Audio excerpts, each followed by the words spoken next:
New at 6, we are just hours away from Wellstar Atlanta Medical Center shutting down for good. The last few emergency patients were transferred to other hospitals last week, according to staff. Yeah, this was a big deal, and employees will be wrapping up their final shifts tonight at midnight. 11 Alive's Joe Ripley spent the days talking to people about the impact this is going to have on the community. Brenda Tano has lived in Atlanta all her life. She doesn't have a car, can't afford to ride the bus regularly, so she typically walks to Wellstar Atlanta Medical Center right across the street. I had broke this leg in like 7 places, and I went over there and they did help me. Now the hospital is set to close at midnight. When they announced the looming closure in August, Wellstar officials said they had battled decreasing revenue and increasing costs for medical staff and supplies throughout the pandemic. It's hard, and I just really hate that they getting rid of this hospital. The hustle and bustle just a few weeks ago has dwindled.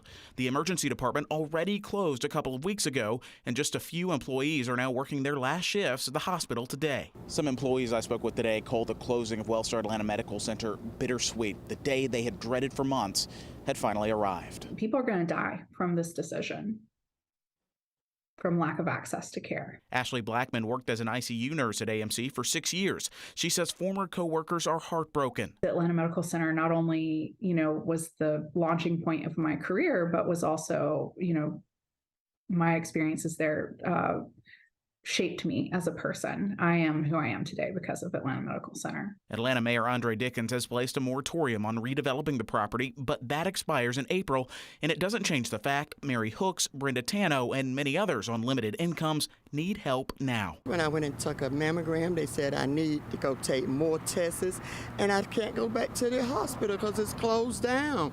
And I've been trying to get people, and I could be sick and don't know it, and because of that, I just don't know what to do anymore. In Atlanta, Joe Ripley, 11 Alive News.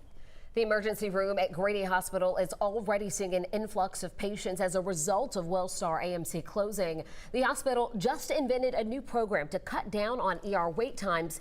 It encourages people to call ahead and speak with a staff member about their symptoms. That staff member can then decide whether they need to go to the ER or if they can seek non-emergency care.